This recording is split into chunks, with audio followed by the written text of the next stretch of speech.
Assalamualaikum warahmatullahi wabarakatuh. Perkenalkan, nama saya Ulia Rosida yang akan menjelaskan materi perbedaan qiraah dari kelompok 6. Anggotanya saya sendiri, Ulia Rosida, Dana Febriani, dan Laila Nurabiah.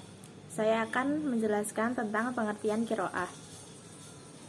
Secara bahasa, qiraat berasal dari kata qara'a yang berarti bacaan. Secara terminologi, qiraat adalah ilmu yang mempelajari tentang tata cara penyampaian Al-Quran baik dalam segi pengucapan, lafadz-lafadz, atau perbedaan susunannya, sehingga ilmu qiraat ini sesuai dengan apa yang dinukil dari para qurra atau ahli baca Al-Quran dari golongan awal, yaitu orang-orang yang dikenal dengan hafalan Al-Quran dan penjagaan Al-Quran. Yang kedua, saya akan menjelaskan tentang kriteria qiraat yang diterima. Ada beberapa kriteria qiraat yang dapat diterima, antara lain: 1. Qiraat harus sesuai dengan kaidah-kaidah bahasa Arab. Kedua, sanad dari riwayat yang menceritakan qiraat haruslah sahih.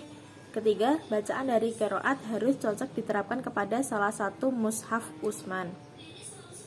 Yang ketiga, saya akan menjelaskan alasan-alasan adanya perbedaan dalam qiraat dan Al-Quran.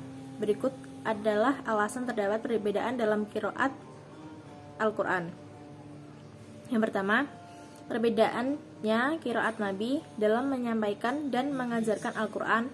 Rasulullah membacakannya kepada para sahabat dengan berbagai versi qiraat atau bacaan.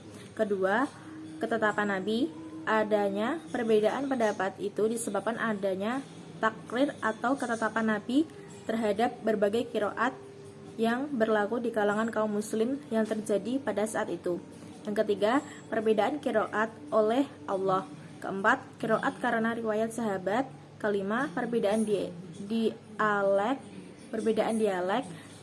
Keenam, hasil ijtihad. Yang selanjutnya akan dijelaskan oleh teman saya, yaitu Liana. Selanjutnya saya akan menjelaskan tentang tingkatan qiraat dan juga macam-macam qiraat. Yang pertama mengenai tingkatan qiraat. Qiraat sendiri terdiri dari 6 macam tingkatan. Yang pertama, qiraat mutawatir. Qiraat mutawatir merupakan qiraat yang dinukil oleh sejumlah besar periwayat yang tidak mungkin bersepakat untuk berdusta. Jadi semua periwayat itu sudah bersepakat dan tidak mungkin salah satu dari periwayat tersebut berdusta. Kemudian yang kedua, qiraat masyhur. Qiraat masyhur merupakan qiraat yang sahih sanadnya, namun tidak mencapai derajat mutawatir dan sesuai dengan kaidah bahasa Arab juga razm Utsmani. Yang ketiga, qiraat ahad. Qiraat ahad yaitu qiraat yang sahih sanadnya, tetapi menyalahi razm Utsmani maupun kaidah bahasa Arab, sehingga qiraat ahad tidak termasuk ke dalam qiraat yang dapat diamalkan. Yang ketiga, qiraat ahad. Qiraat ahad yaitu qiraat yang sahih sanadnya, tetapi menyalahi razm Utsmani maupun kaidah bahasa Arab, sehingga qiraat ahad tidak termasuk ke dalam qiraat yang dapat diamalkan. Kemudian yang keempat, qiraat syadz. Qiraat syadz sendiri merupakan qiraat yang tidak sahih sanadnya. Kemudian yang kelima, qiraat maudhu. Qiraat maudhu merupakan qiraat yang tidak ada asalnya. Kemudian yang terakhir, qiraat mudraj. Qiraat mudraj merupakan qiraat yang berfungsi sebagai tafsir atau penjelas suatu ayat dalam Al-Quran. Kemudian yang kedua, macam-macam dari qiraat.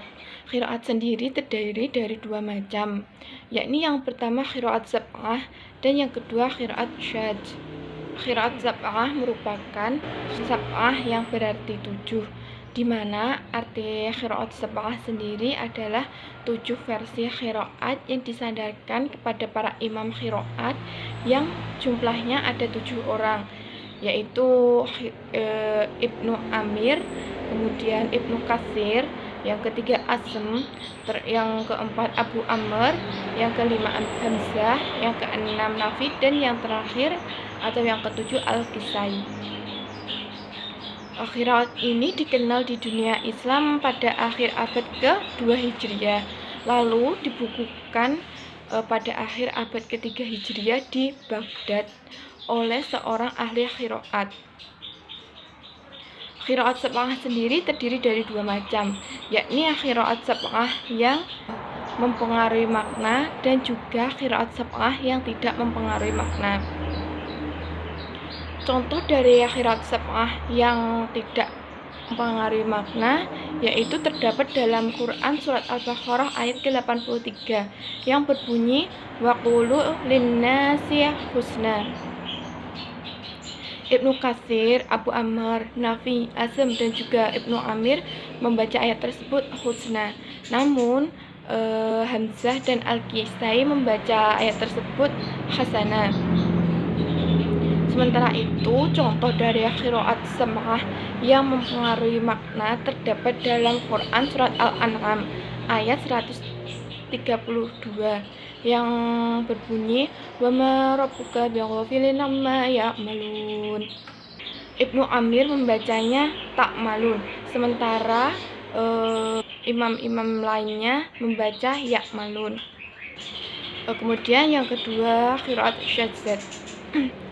Qiraat syadzat sendiri merupakan qiraat yang sanadnya sahih sesuai dengan kaidah bahasa Arab, namun menyalahi lazim Utsmani. Dengan demikian, qiraat ini dapat diterima eksistensinya, namun para ulama sepakat tidak mengakui kegunaannya.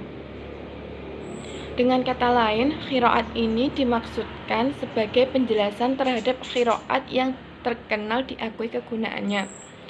Beberapa contoh qiraat syadzat yaitu qiraat Aisyah dan Hafsah, kemudian qiraat Ibnu Mas'ud, kemudian qiraat Ubay Ibnu Ka'ab, dan yang terakhir qiraat Sa'ad Ibnu Abi Waqqas.